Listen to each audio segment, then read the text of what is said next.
भगवान ऋषभदेव जी ने पुत्रों से कहा, इस मृत लोक में मनुष्य शरीर दुखमय विषय भोग प्राप्त करने के लिए नहीं मिला है। ये विषय भोग तो कुत्ता सुअर आदि को भी प्राप्त है, पक्का समझिए। जैसे आप स्त्री सहवास कर सुख लेते हैं, ऐसे हर पशु पक्षी को सुख प्राप्त होता है। जैसे आप नींद का, भोजन का, ऐसे सबको मिलता है। निद्रा भय आहार मैथुन, ये सबको समान सुख प्राप्त है। ये मर्तलोक में मनुष्य शरीर दुखमय विषय भोग भोगने के लिए नहीं है। ये विषय भोग तो सूकर कुकर को भी प्राप्त है, सुअर कुत्ता को भी प्राप्त है। इस शरीर से दिव्य तप करके परमात्मा प्राप्ति करने के लिए हमको भेजा गया है। तपस्या, तपस्या क्या? काम का वेग, क्रोध का वेग, भूख का वेग, वाणी का वेग, वर्षा, गर्मी, सर्दी, सब कुछ सहना, भजन न छोड़ना किसी भी परिस्थिति में, मान अपमान निंदा स्तुति, सब वेगों को सहना, द्वंद्वों को सहना, यही तपस्या है। तितिक्षा, सहनशील स्वभाव, यही तपस्या है। किसी से कोई शिकवा शिकायत नहीं, जैसी परिस्थिति हम उसमें राजी हैं, हर कष्ट को सह रहे हैं। इस शरीर से दिव्य तप ही करना चाहिए, क्योंकि बिना तपस्या के अंतःकरण पावन नहीं होता। बात समझ लो। बिना तप के श्री हरिवंश प्रसिद्ध धर्म समुझे न अलप तप, समुझो श्री हरिवंश कृपा सेवो धर्मिन जप। सेवक जी महाराज कह रहे हैं, ये निकुंज रस छोटी मोटी तपस्या वाले को प्राप्त नहीं होता, बड़ी तपस्या जिसकी हो। श्री हरिवंश प्रसिद्ध धर्म समुझे न अलप तप, थोड़े तप वाला हरिवंश धर्म को नहीं समझ सकता। यद्यपि ये प्रसिद्ध धर्म है, प्रेम धर्म। समझो श्री हरिवंश कृपा, हरिवंश कृपा से समझ सकते हो क्या? हरिवंश चंद्रजू ने कहा, श्याम श्यामा पद कमल संगी सिर नायो, तेन वचन मानत गुरुद्रोही निस्दिन कर तापनो भायो। तो इत व्यवहार न उत परमारथ बीच ही बीच जो जन्म गवायो, जो धर्मिन सो प्रीति करत नहीं, कहा भयो धर्मी जो कहायो। करो श्री हरिवंश उपासक संग, जो प्रीति तरंग सुरंग भयो। सेवक जी महाराज कह रहे, हरिवंश धर्म को छोटे तप वाला नहीं समझ सकता, महान तपस्वी समझ सकता है। तो महान तप क्या है? भगवत प्रेमी महात्माओं का संग, उनकी सेवा, उनकी आज्ञा में चलना, उनका सुमिरन करना। श्री हरिवंश प्रसिद्ध धर्म समुझे न अलप तप, समुझो श्री हरिवंश कृपा, क्या? सेवहु धर्मिन जप। जो रसिक जन है, भगवत प्रेमी महात्मा है, उनकी सेवा, उनका सुमिरन, उनकी आज्ञा पालन, इसी परम तप के द्वारा आप प्रेम धर्म को समझ पाएंगे, भगवत प्राप्ति कर पाएंगे। तो इस शरीर से दिव्य तप करना चाहिए, क्योंकि बिना तप के अंतःकरण पवित्र नहीं होता, और बिना अंतःकरण पवित्र हुए ब्रह्मानंद या भगवदानंद की प्राप्ति नहीं होती। शुद्धेद्यस्मात् ब्रह्म सौख्यम त्वनंतम, जहां अंतःकरण शुद्ध हुआ, अनंत सुख प्रदान करने वाले श्री भगवान का साक्षात्कार या ब्रह्मानंद, दोनों जो चाहे वो प्राप्त कर सकता है। महत सेवाम द्वारम आहुर विमुक्ते स्तमो द्वारम योषिताम संग संगम। महापुरुषों का संग ही सेवा, आज्ञा पालन, भगवत सुमिरन, इसमें रति प्रदान करता है, और इसी से मोक्ष या प्रेम की प्राप्ति होती है। और जो विषयी पुरुषों, कामी पुरुषों का संग है, उससे नरक की प्राप्ति होती है। महत सेवाम द्वारम माहुर विमुक्तेश तमो द्वारम योषिताम संग संगम। जो योषित, जो स्त्रैण हैं, जो कामी पुरुष हैं, ऐसे कामी और कामिनी का संग करने से नरक की प्राप्ति होती है, और भगवत प्रेमी महात्माओं का संग करने से सेवा सुमिरन स्वाध्याय भगवत आराधना में रति होती है, जिससे मोक्ष की प्राप्ति होती है या प्रेम की प्राप्ति होती है। महंतस्ते समचित्ता प्रशांता विमन्यवः सुहृदा साधवो। ये महापुरुष कौन है? जिनके संग से भगवत प्राप्ति हो जाती है, जिनके संग से मोक्ष प्राप्त हो जाता है। उन महापुरुष के लक्षण क्या हैं? बोले महंतस्ते समचित्ता, जिनका चित्त समता को प्राप्त हो गया है। मान अपमान में, दुख सुख में, अपने यहां तो तीसरी भूमिका में ही समता आ जाती है। शत्रु मित्र सम जानि, मान मान अपमान सम, दुख सुख लाभ न हानि, यह जो कृपा हरिवंश की। कृपा की तीसरी भूमिका में स्थिति आ जाती है।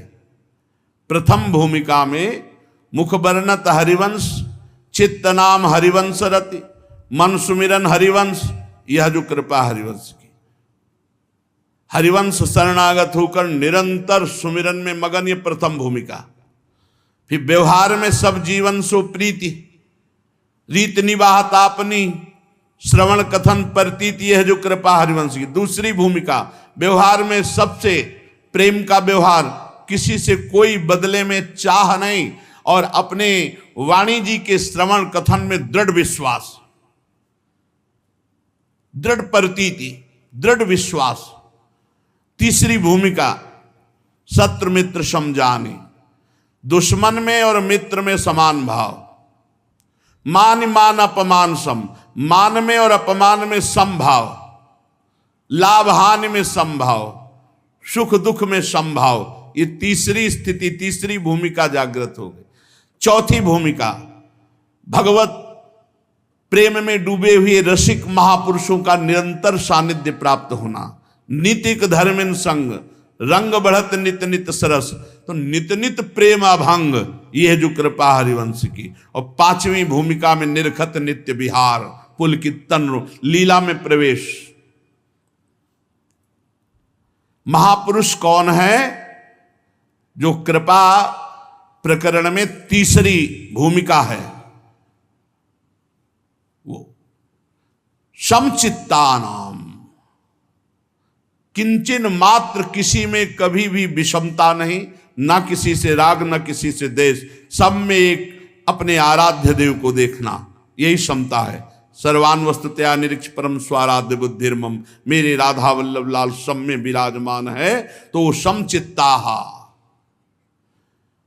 प्रशांता, कैसी भी स्थिति आवे हृदय में हलचल नहीं होनी चाहिए, चाहे जितनी सुखद स्थिति हो या दुखद, वही शांत स्थिति, वही भजन परायण स्थिति। ये महापुरुषों के लक्षण है। सबके प्रति समान भाव, किसी भी परिस्थिति में उद्विग्न या क्षोभ ग्रसित ना होना, भगवत विस्मरण ना होना, हर समय भगवत स्मृति में डूबा हुआ शांत स्थिति। चाहे जितनी भयावह स्थिति हो, चाहे जितनी सुखद हो, ना सुखद में हर्ष है, ना भयावह में उद्विग्नता है, एकमात्र वो शांत स्थिति, शांताकारम। तो प्रशांता,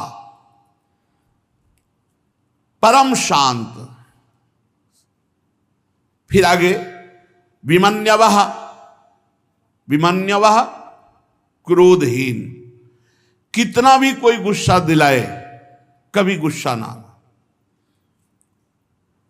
जब प्रशांत है तो उसमें गुस्सा आ ही कैसे सकता है। जो समचित्ता प्रशांता, तो अपने आप स्थिति आ जाएगी। विमन्यवः, गोस्वामी जी मानो इसी की टीका कर रहे हैं। उमा जे राम चरण रत, विगत काम मद को, निज प्रभु मैं देखें जगत, तो केहि सन करही विरोध। सर्वत्र जब अपने भगवान को देख रहे तो किससे विरोध करेगा, किससे क्रोध करेगा? तो प्रशांता समचित्ता, जो सर्वत्र अपने प्रभु को देखता है, हर परिस्थिति में भगवत स्मरण परायण शांत रहता है और क्रोधहीन है। क्रोध कामना से आता है। जब हमारी कामना में बाधा पड़ती तो क्रोध जागृत हो जाता है, और जब कामना की पूर्ति होती तो लोभ जागृत हो जाता है। विमन्यवः क्रोधहीन, सुहृदः साधवो, ये जो सबका मंगल कैसे हो ऐसे स्वभाव वाला है, जिसका सदैव यही चिंतन रहता है कि सबका मंगल कैसे हो, वो महापुरुष है। जो समचित्ता, जो प्रशांता, जो क्रोध रहित विमन्यवः, और जो सुहृदः, सबका सुहृद है, सर्वभूत हिते रताः, सबका मंगल चाहता है, सबका हित चाहता है, सबका कल्याण चाहता है, सबका हित चिंतक, साधवो सदाचार परायण, चरित्र जिसका पवित्र है, ऐसे महापुरुषों का संग मोक्ष का खुला हुआ द्वार है। ऐसे महापुरुषों का संग निश्चित भगवत प्राप्ति करा देता है। जो समचित्त है, जो प्रशांत है, जो क्रोध रहित है, जो सबका हित मंगल सोचते रहते हैं, और जिनका चरित्र पवित्र है, निष्कलंक चरित्र है। ये वा मयि से कृत सौहृदार्था, जनेषु देहं भरवार्तिकेषु, गृहेषु जायात्मज रातिमत्सु, न प्रीतियुक्ता यावदर्थाश्च लोके। जो केवल मुझ परमात्मा में ही प्रेम करना, मेरा ही चिंतन करना एकमात्र जिनका पुरुषार्थ है, उन्हें महापुरुष कहते हैं। महापुरुष किसे कहते हैं? पीछे बताया, जो समचित्त हैं, प्रशांत हैं, क्रोध रहित हैं, सबका हित चिंतक करते हैं, और जिनका चरित्र पवित्र है, और जिनकी एकमात्र भगवान में स्थिति है। हर समय भगवान के चिंतन में जिनकी स्थिति है।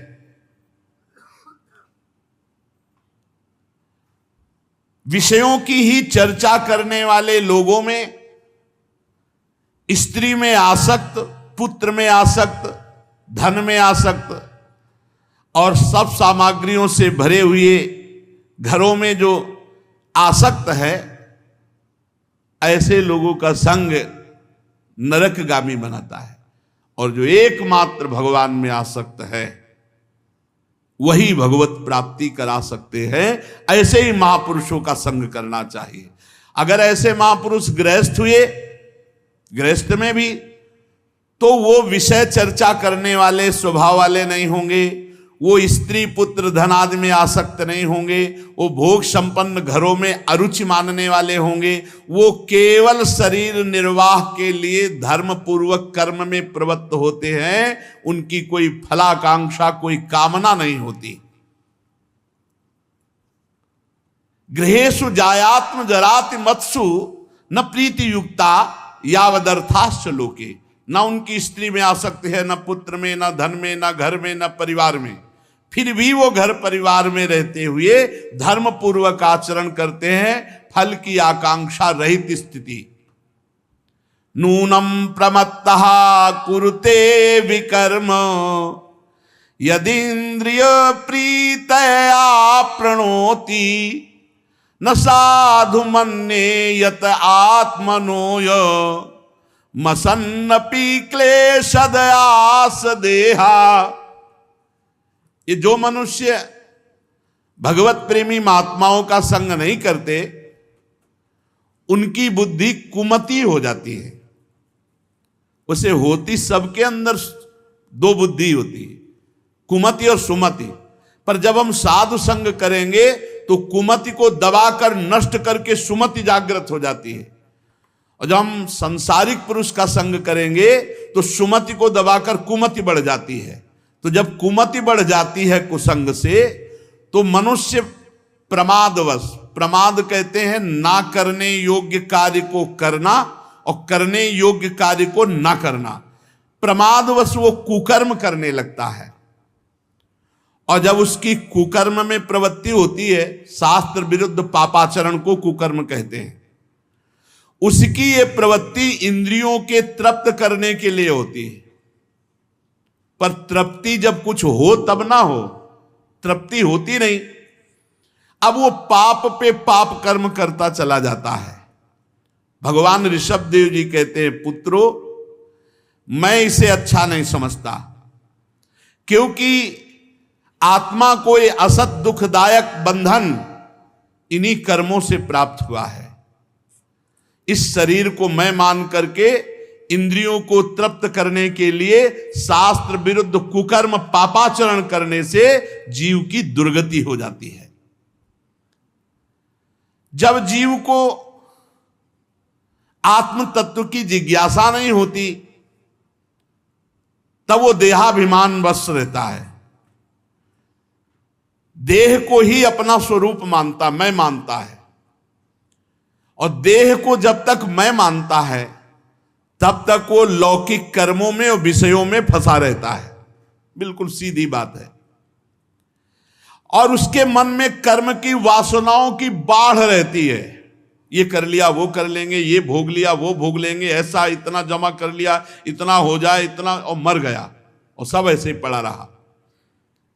इसी से इसको जन्म मरण की प्राप्ति होती है।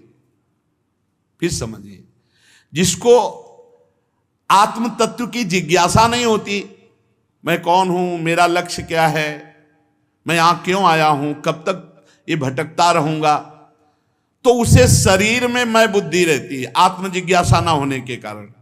और शरीर में मैं बुद्धि होने के कारण वो इंद्रियों के भोगों में और कर्मों में फंसा रहता है। और उसके हृदय में बहुत सी कर्म वासनाएं, भोग वासनाएं, जिसके कारण बार बार देह बंधन, जन्म मृत्यु उसे प्राप्त होता है। इस प्रकार अज्ञान अविद्या के द्वारा अपने आत्म स्वरूप के ढक जाने से कर्म वासनाओं के वशीभूत हुआ चित्त वो कर्मों में ही घूमता रहता है। जब तक मुझ परमात्मा में, मुझ भगवान में निरंतर चिंतन करके प्रीति नहीं होगी, तब तक ये देह बंधन छूट नहीं सकता। एवं मनः कर्मवशं प्रयुंक्ते अविद्यात्मन्युपधीयमाने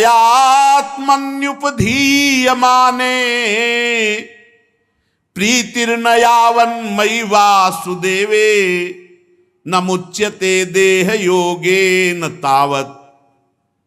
इस अविद्या के द्वारा, अज्ञान के द्वारा, आत्मज्ञान ना होने पर उसे ये महसूस होता है मैं स्त्री हूं, मैं पुरुष हूं, और इसी से कर्म वासनाओं से उसका चित्त भटकता रहता है।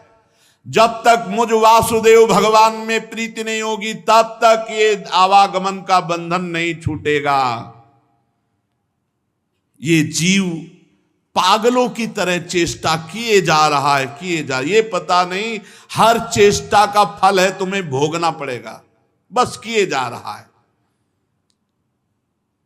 जब तक विवेक दृष्टि का आश्रय लेकर इंद्रियों को भोगों से नहीं हटाएगा, इंद्रियों की मांग को मिथ्या नहीं मानेगा, इंद्रियों की मांग को हम सत्य मानते हैं, सुखमय मानते हैं, तभी हमारे आचरण बिगड़ जाते हैं। जब हम इंद्रियों की मांग को मिथ्या माने, ये व्यर्थ फंसाने वाली मांग कर रही, जब तक विवेक दृष्टि का आश्रय लेकर इंद्रियों की चेष्टाओं को मिथ्या नहीं देखा, मिथ्या नहीं माना, तब तक उसे आत्मज्ञान की स्मृति नहीं होती और वो अज्ञानवश विषय प्रधान शरीर में, घर में, स्त्री में, पुत्र में आसक्त होकर तरह तरह के क्लेश उठाता रहता है।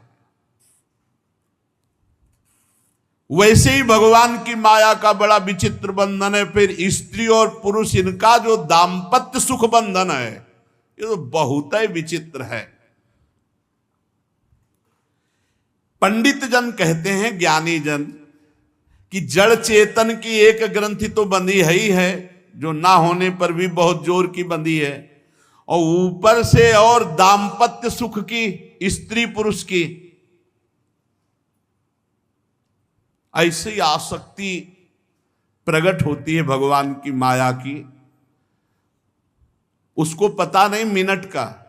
और वादा करते हैं, बोले 7 जन्म तक हमारा आपका, फिर कहते 7 जन्म नहीं, जन्म जन्म तक, मतलब पूरा काल, पूरा सिस्टम इनके अधीन हो गया, पूरा सिस्टम अधीन है। वो कह रहे कि हम आप तुम्हारा साथ नहीं छोड़ेंगे, 1 जन्म नहीं और 7 जन्म तक, और 7 जन्म नहीं, जन्म जन्म तक हम तुम्हारा निर्वाह करें। मतलब इतना बड़ा वो महापुरुष हो गया कि पूरे सिस्टम को रोक करके जन्म जन्म उसी के साथ रहेगा।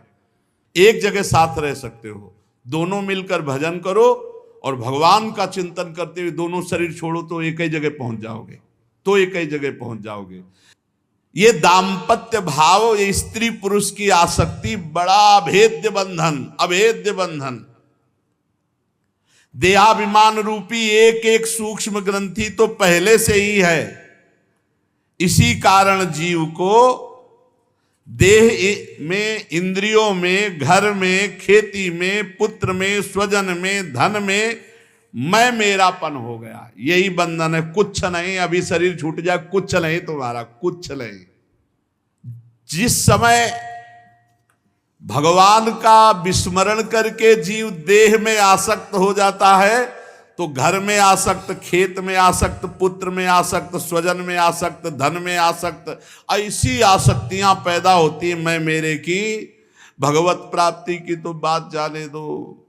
गांव गली में तुम देखो बैठे, यहाँ तो वृंदावन में ये तो भगवत धाम है, गांव गली में कहीं भगवत चर्चा नहीं, कोई भगवत प्राप्ति का लक्ष्य नहीं, बस वही रुपया पैसा, बेटा बेटी, वही बस, यही भगवान की प्रचंड माया। जिस समय सत्संग मिलता है तब ये ग्रंथियां ढीली होने लगती हैं, तब ग्रंथियां ढीली, जब सत्संग मिलता। अगर तभी कहा गया है कि सुत दाराधन लक्ष्मी पापियों के घर होए, संत समागम हरि कथा तुलसी दुर्लभ दोए, तब ये हृदय ग्रंथि ढीली होती है। उसी समय ये जितने बंधन है सब काटने को दौड़ने लगते हैं। कहां भाग के जाऊं, कैसे क्या करूं, कैसे हमें पिंड छूटे और भगवत प्राप्ति हो, ये अंदर भाव। संसार के भूत ये अहंकार को त्याग कर जो भगवान के भजन में लग गया, वही चतुर सुजान है, वही मुक्त हो जाता है, वही परम पद प्राप्त करता है। हंसे गुरौ मयि भक्त्यानुवृत्त्या वितृष्णया द्वंद्व तितिक्षया च सर्वत्र जंतुर्व्यसनावगत्या जिज्ञासया तपसेहा निवृत्त्या। इस संसार सागर से जो पार कराने में कुशल हैं, धैर्यवान हैं, जो उद्यम परायण हैं, ऐसे संतों का संग करना चाहिए। संसार सागर से पार कराने में कुशल, कौन सा अनुष्ठान, कौन सी सेवा, कौन सा पाठ, कौन सा भजन, ऐसे चलो ऐसे चलो। ऐसे महापुरुष को अपनी आत्मा गुरु स्वरूप से वर्ण करना चाहिए। हंसे गुरु मयि भक्त्यानुवृत्त्या, सबके आत्मस्वरूप भगवान ही गुरुदेव हैं, गुरुदेव ही भगवान हैं। जो संसार सागर से पार करने में कुशल, धैर्यवान, उद्यम, ऐसे सबके आत्मस्वरूप गुरु स्वरूप से वर्ण करे। भगवत प्राप्ति के लिए गुरुदेव का वर्ण करना बहुत सोच समझ के, किसी के प्रवचन सुनकर प्रभावित होकर गुरु नहीं बनाना चाहिए। बहुत समय तक इंतजार करना चाहिए, मिलना जुलना, दर्शन, संभाषण, और जब ये लगने लगे कि ये मेरे भगवान हैं, बस जब गुरु बना ले फिर दोष दर्शन न करे, फिर वह अपने दुर्गति का कारण उपस्थित ना करे, द्रोह ना करे। सहसा किसी को गुरु बनावे नहीं, और गुरु बनावे तो गुरु और भगवान, भगवान और गुरु में तनिक भी भेद नहीं, तो वहां दोष दर्शन की संभावना ही नहीं। हंसे गुरौ मयि भक्त्यानुवृत्त्या वितृष्णया द्वंद्व तितिक्षया च। मुझ गुरु स्वरूप में सदैव भक्ति भाव, भक्त्यानुवृत्त्या, एक एक वृत्ति श्री सदगुरु स्वरूप भगवान में अर्पित करनी चाहिए, उनकी आज्ञा में। सोने से जागने तक, जागने से सोने तक प्रत्येक चेष्टाएं गुरु आज्ञा में होनी चाहिए।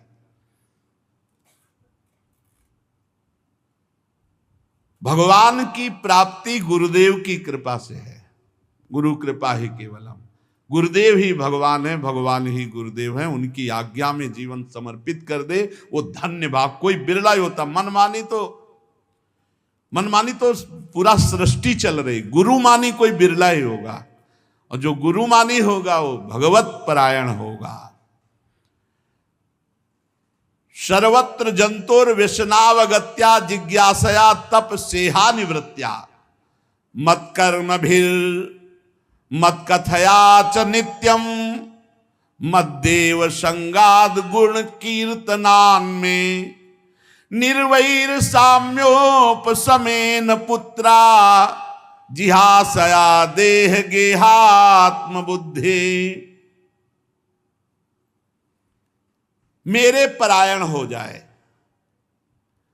और भोगों की तृष्णा का त्याग कर दे। भोगे हुए भोगों का जो स्मरण होता है और फिर भोगने की इच्छा होती है, उसी का नाम तृष्णा है। मेरे परायण रहे,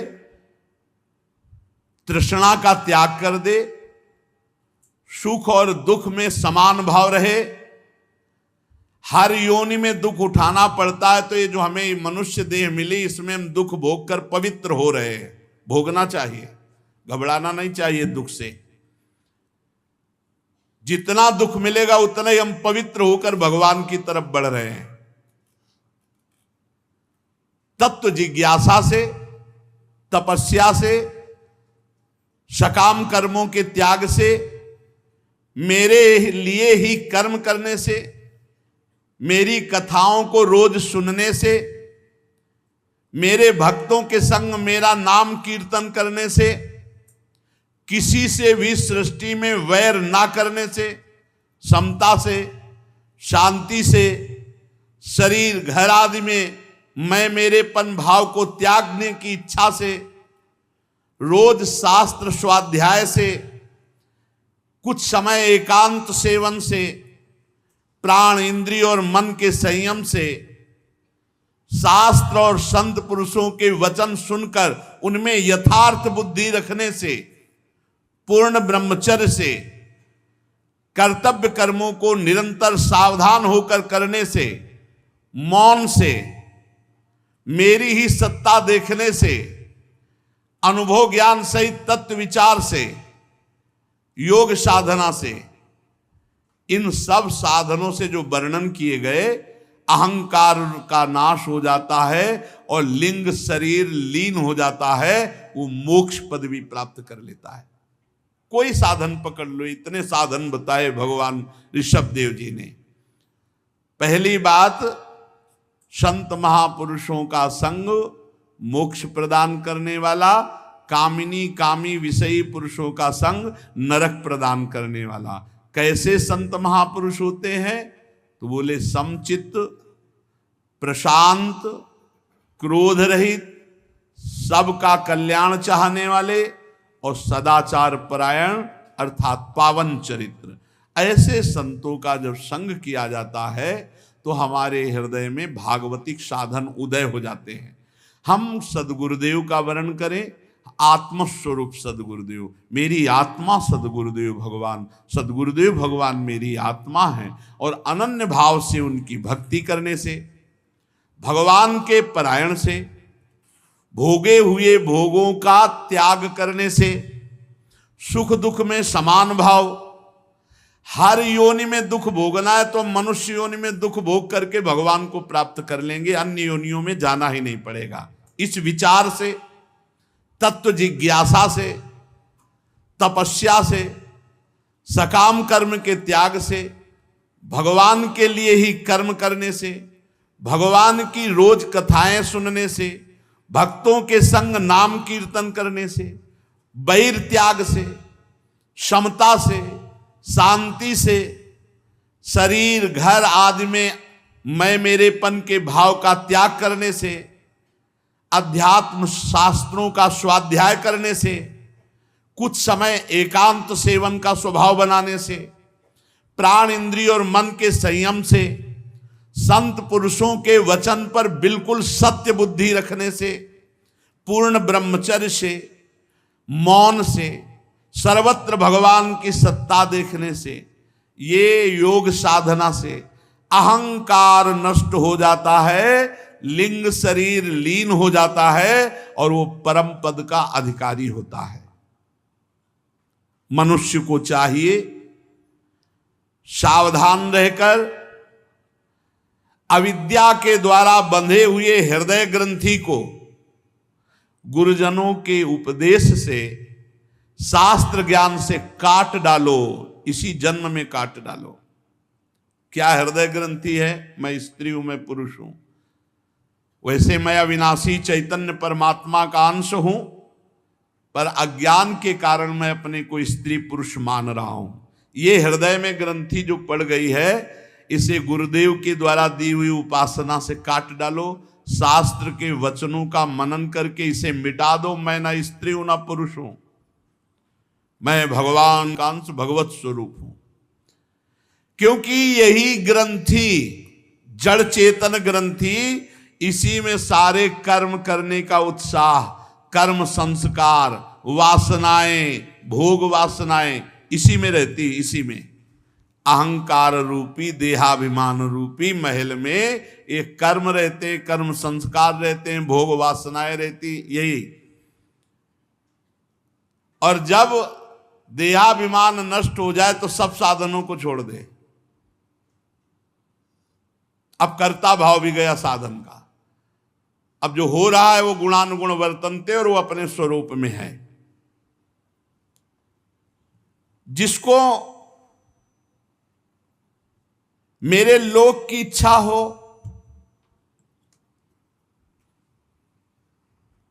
अथवा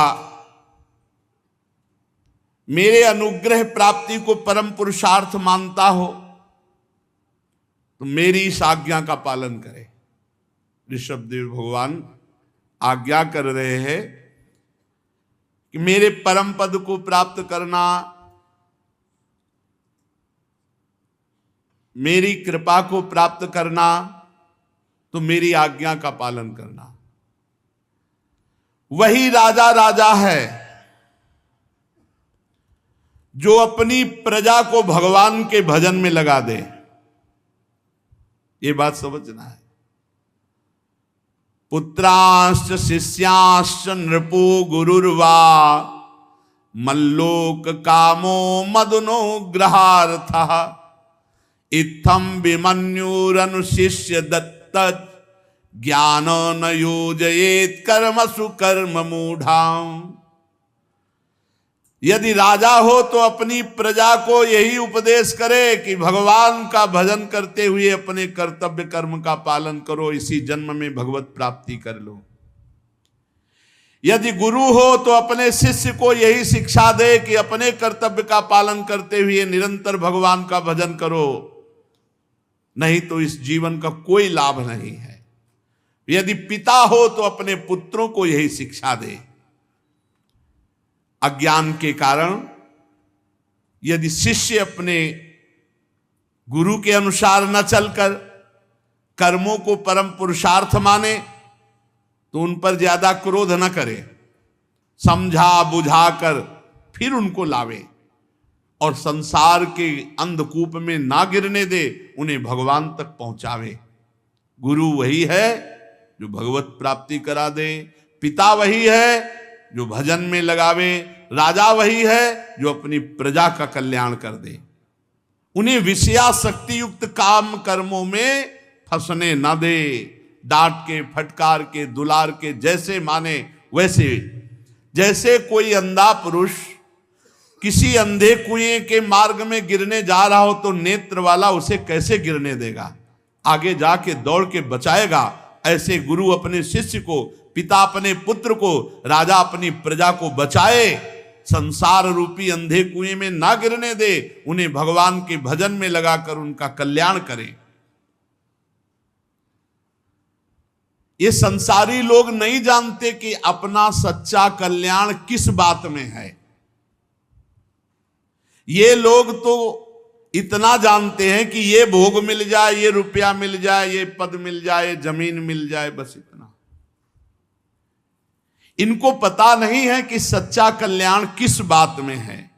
ये लोग तो क्षणिक सुखों में, कुछ चंद रुपयों में भारी बैर ठान लेते हैं, एक दूसरे की हत्या कर देते हैं। ये विषय भोगों के लिए प्रयत्न करने वाले मूर्ख लोग हैं। इनको नरक न जाने दे, इनको दुखों की प्राप्ति के मार्ग में ना जाने दे। घेरे इनको प्यार से, दुलार से, डांट फटकार के जैसे बने, इन्हें भगवान के मार्ग में लगावे। और जो मूर्ख बिल्कुल ही बात नहीं मानते तो फिर अन्योन्य वैरः सुख लेस हेतो रनंत दुखम चन वेद मूढ़ा। इन मूर्खों को, मूढ़ों को बोले जहां सुख का लेस भी नहीं, ऐसे घोर दुख में नरक की प्राप्ति होती है। बचा ले, इन प्राणियों को बचा ले। भगवान ऋषभ देव जी उपदेश करते हैं, कस्तम स्वयं तदभिज्ञो विपश्चित अविद्यायामंतरे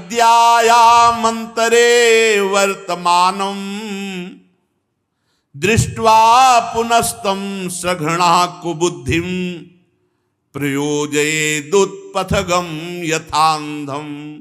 गुरुर्न सस्यात् स्वजनो न सस्यात् पिता न सस्यात् जननी न सस्यात् दैवं न तत्स्यान्न पतिश्च सस्यान् नमोचयेद्यः समुपेत मृत्युम इदं शरीरम मम दुर्विभाव्यम सत्वं हि मे हृदयं यत्र धर्मः पृष्ठे कृतो मे यद धर्माराद अतो हि मां वृषभं प्राहुरार्या तस्माद् भवन्तो हृदयेन जाता सर्वे महीयान् सममुं सनाभं अक्लिष्ट बुद्ध्या भरतं भजध्वं शुश्रूषणं तद्भरणं प्रजानां। जैसे गड्ढे में, दलदल में कोई गिरने जा रहा हो तो आंख वाला पुरुष उसे गिरने नहीं देगा, उसे बचा लेगा। वैसे ही ये अज्ञानी जन अविद्या में फंसकर पाप कर्म की ओर, दुख की ओर जा रहे हैं। कौन ऐसा दयालु संत होगा जो इनको बचाए ना?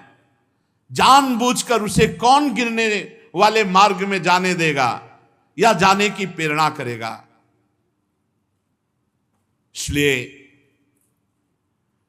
वही गुरु गुरु है जो अपने शिष्य को भगवत संबंधी उपदेश करके मृत्यु की फांसी से बचा ले। वही स्वजन स्वजन है जो अपने स्वजन को भगवान के भजन में लगा दे। वही पिता पिता है जो अपने पुत्र को भगवान के भजन में लगा दे। वही माता माता है जो अपने पुत्र को भगवान के भजन में लगा दे। वही देव देव है जो परम देव प्रभु में लगा दे। वही पति पति है जो अपनी पत्नी को भगवान के भजन में लगा दे। अगर नहीं तो गुरु गुरु नहीं, वो स्वजन स्वजन नहीं, वो पिता पिता नहीं, वो माता माता नहीं, वो देव देव नहीं, वो पति पति नहीं। मैंने जो ये अवतार धारण किया है ये बुद्धि गम में नहीं है, ये बुद्धि से अतीत है। शुद्ध सत्व ही मेरा हृदय है। मैं सदैव परम धर्म में स्थित हूं। मैंने अधर्म को बहुत पीछे ढकेल दिया, इसीलिए मुझे ऋषभ कहते हैं, महान बलशाली। पुत्रों, तुम सब मेरे अंश हो। ये अपने 100 पुत्रों को ही नहीं कह रहे, हम सब उन्हीं के पुत्र हैं। पुत्रों, तुम सब मेरे अंश से प्रकट हुए हो। ममैवांशो, गीता में भगवान श्री कृष्ण, मानो ना हम गृहस्थ हैं, हम स्त्री हैं, हम पुरुष हैं, ये वो पापाचरण करके दुर्गति। ममैवांशो, तुम मेरा अंश भगवान कह रहे हैं। यहां भगवान ऋषभ जी कह रहे हैं तुम मेरे अंश हो, मेरे से प्रकट हुए हो, इसलिए ईर्ष्या मत्सर छोड़ो, महाभागवतों की सेवा करो। पुत्रों, तुमसे सबसे बड़े जो भरत हैं, ये महाभागवत है, इनकी सेवा करो, इनकी आज्ञा में रहो, यही तुम्हारा प्रजापालन कार्य भी करेंगे। अन्य सब भूतों की अपेक्षा वृक्ष श्रेष्ठ है। 84 लाख योनियों में अन्य सब योनियों की अपेक्षा वृक्ष श्रेष्ठ है। वृक्ष में भी चलने वाले जीव श्रेष्ठ है, उनमें भी कीटादि श्रेष्ठ है, कीटादि से भी पशु श्रेष्ठ है, पशुओं में फिर मनुष्य श्रेष्ठ, मनुष्यों में भी प्रमथगण श्रेष्ठ, प्रमथों में भी गंधर्व श्रेष्ठ, गंधर्वों में भी सिद्ध श्रेष्ठ, सिद्धों में भी देवता श्रेष्ठ, देवताओं में किन्नर श्रेष्ठ, उनसे असुर, असुर से जो आदि देवता, उन देवताओं से इंद्र देवता, इंद्र देवता से ब्रह्मा जी, ऐसे ब्रह्मा जी के पुत्र दक्ष प्रजापति आदि सर्वश्रेष्ठ पद पर जो ब्रह्मा जी, भगवान शंकर, और भगवत प्रेमी महात्मा मुझसे भी श्रेष्ठ है। भगवान ने ये बात कही। मेरे पूज्य कौन? बोले ब्रह्म ऋषि, भगवत प्रेमी महात्मा। सब भूतों में वृक्ष श्रेष्ठ, उनमें चलने वाले जीव श्रेष्ठ, उसमें कीटादि श्रेष्ठ, उसमें पशु श्रेष्ठ, पशुओं से भी मनुष्य श्रेष्ठ, मनुष्यों से प्रमथगण, प्रमथों से गंधर्व, गंधर्व से सिद्ध, सिद्धों से देवता, देवता के अनुयायी किन्नर आदि असुर, असुरों से फिर श्रेष्ठ देवता जो आदि देवता, आदि देवताओं से इंद्र देवता, इंद्र देवता से दक्ष प्रजापति आदि, फिर ब्रह्मा जी, ब्रह्मा जी से भगवान शंकर, भगवान शंकर से भी श्री हरि। परंतु मेरे से श्रेष्ठ है भगवत प्रेमी महात्मा जन, जो ब्रह्म ऋषि जन है, क्योंकि मैं उनको अपना पूज्य मानता हूं। इसलिए इन ब्रह्म ऋषियों से बढ़कर के त्रिभुवन में कोई नहीं है, इन महाभागवतों से बढ़कर त्रिभुवन में कोई नहीं है। इसीलिए मैं सबसे ज्यादा प्रसन्न होता हूं जब ब्रह्म ऋषि संत वैष्णवों के मुख में अच्छे अच्छे पदार्थ पवाए जाते हैं। जैसा मैं वैसे प्रसन्न होता हूं, वैसा अग्निहोत्र और यज्ञों से प्रसन्न नहीं होता। भगवान बहुत सुंदर बात कह रहे हैं, अपनी प्रजा को, अपने पुत्रों को उपदेश कर रहे। और मेरे से श्रेष्ठ वैष्णव संत जन, भगवत प्रेमी ब्रह्म ऋषि जन, तो जो अच्छे अच्छे पदार्थ भोग बना करके संतों को, वैष्णव जनों को, ब्रह्म ऋषियों को पवाया जाता है, भगवान कहते हैं उससे मैं बहुत जल्दी प्रसन्न होता हूं। मैं वैसा भोग अग्निहोत्र या यज्ञ में वैसा तृप्त नहीं होता जैसा भक्तों के मुख से तृप्त होता हूं। जिन्होंने इस लोक में अध्ययन आदि के द्वारा मेरी वेद रूपात सुंदर पुरातन मूर्ति को धारण कर रखा, जो हर समय शम दम सत्य दया तपस्या तितिक्षा ज्ञानादि गुणों से संपन्न है, भजन परायण है, उन ब्रह्म ऋषियों से बढ़कर त्रिभुवन में कोई नहीं है।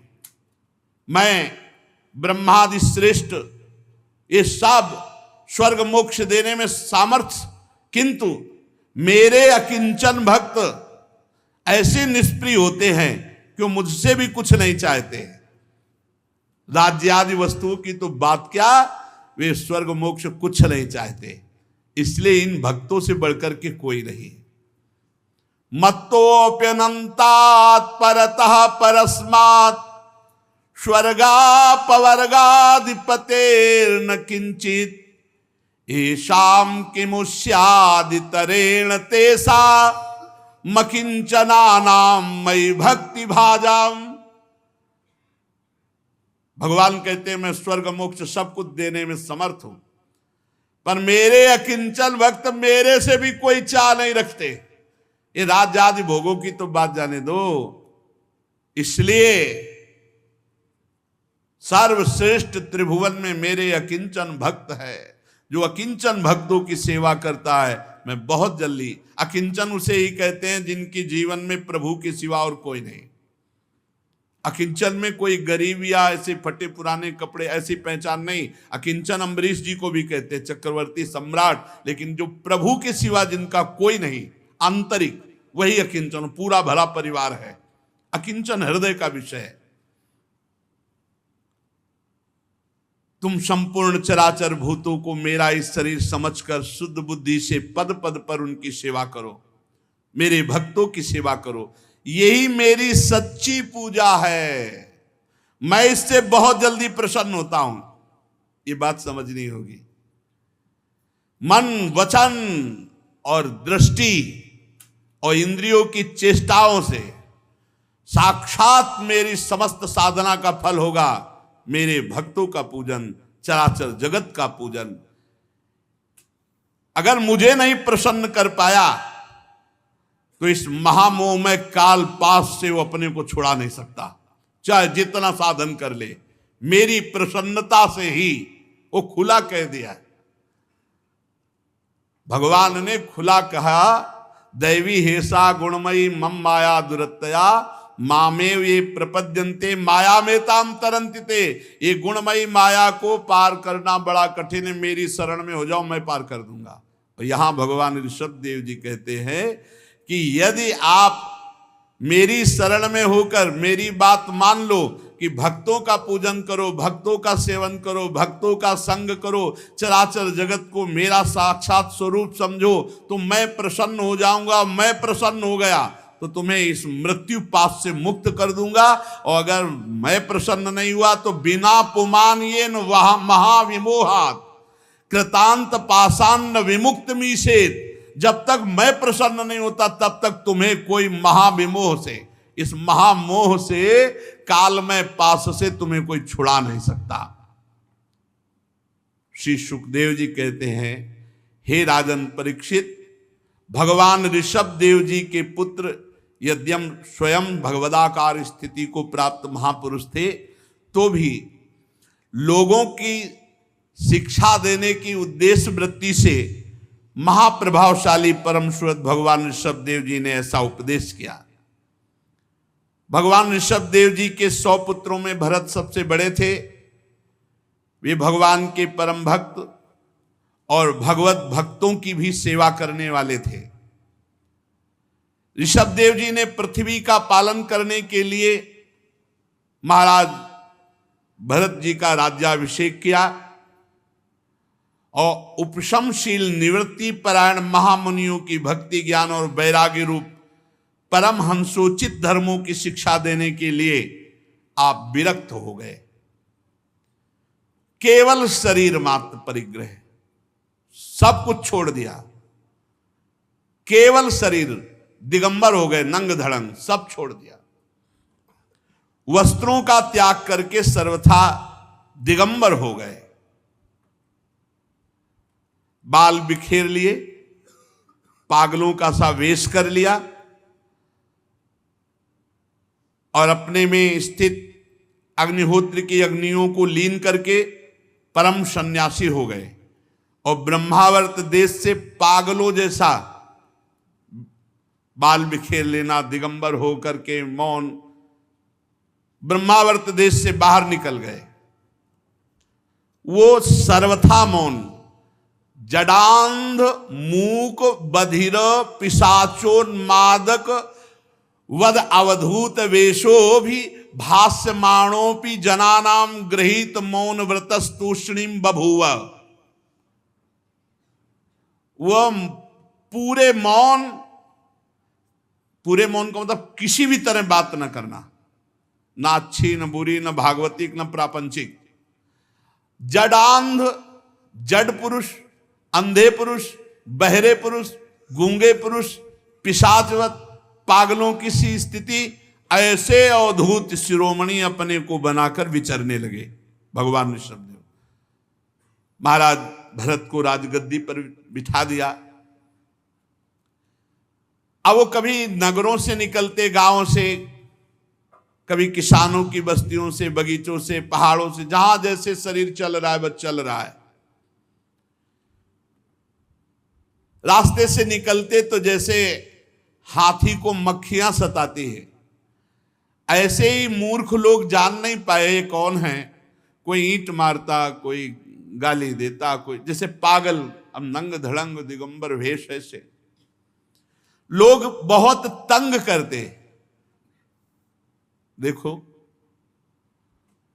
कोई धमकी देता, कोई मारता, कोई पेशाब करता, कोई थूक देता, कोई ईंट मारता, कोई धूल फेंकता, कोई पकड़ करके उनके मुख के सामने अधोवायु छोड़ता, कोई बड़ी गालियां देता, कोई मार मार करके तिरस्कार करता।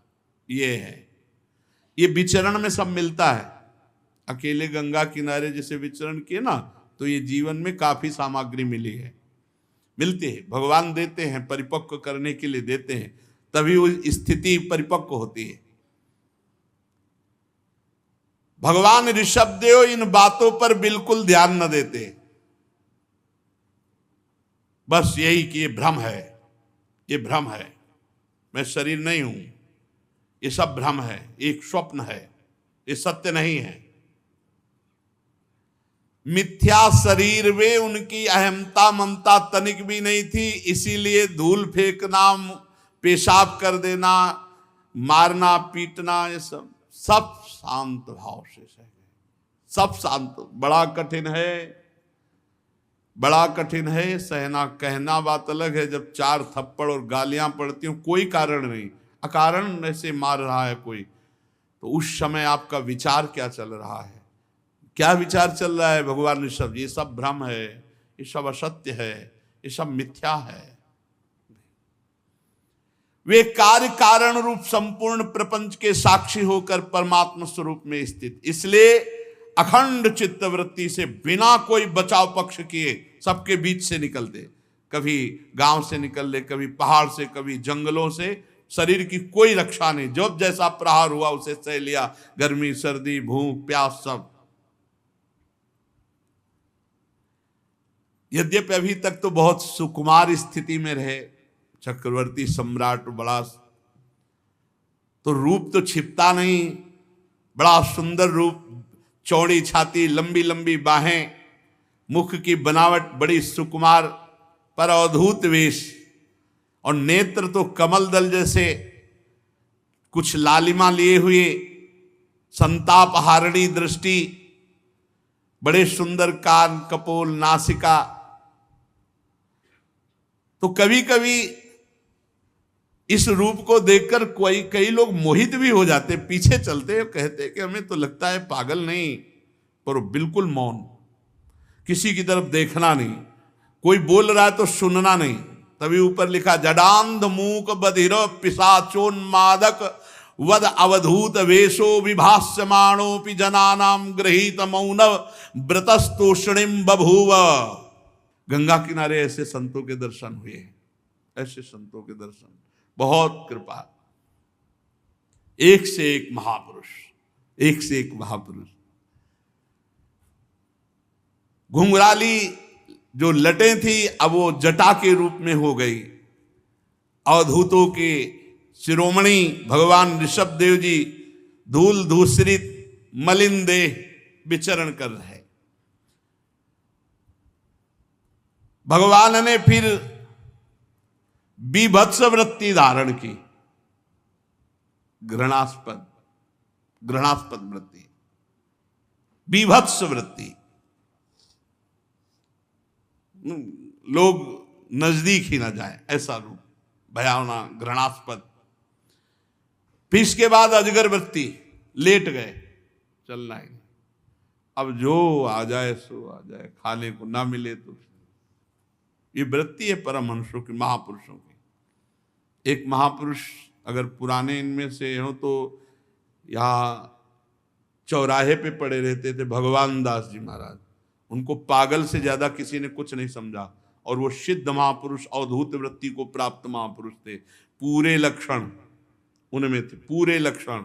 फटा पुराना कपड़ा कभी पहने, कभी पूरे दिगंबर चौराहे पे पड़े, पूरी वर्षा हो रही है ऐसे ही पड़े, सर्दी के समय ऐसे ही पड़े, कोई कंबल उड़ा गया, कोई कंबल उठा ले गया, बड़ी अच्छी स्थिति थी।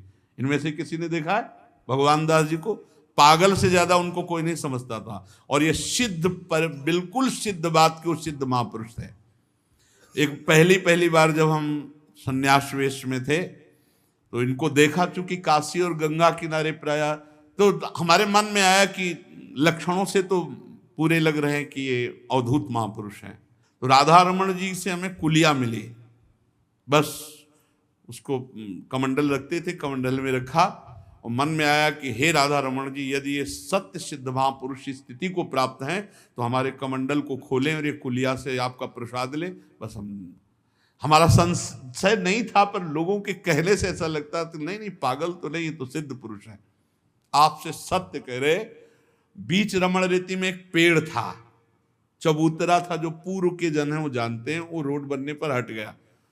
उसी पे उस दिन बैठे, मानो इंतजार कर रहे हो, नंग धड़ंग ऐसे, बिल्कुल सरल भाव से आए, गले में हाथ डाला और बंगाली भाषा में कुछ बोले। बंगाली शरीर था, अब हमें बंगाली आती नहीं, क्या बोले हमें पता नहीं। और हमारा कमंडल खोला, कुलिया निकाली, ऐसे 2 बार चाटा, उसमें रखा और ढक्कन बंद किया, और बस उसी समय साष्टांग दंडवत की। किसी से प्रमाण की जरूरत नहीं, राधा रमण जी ने प्रमाण दिया, वो सिद्ध महापुरुष थे। ऐसी अवधूत चर्या, बिल्कुल यथावत, बिल्कुल यथावत।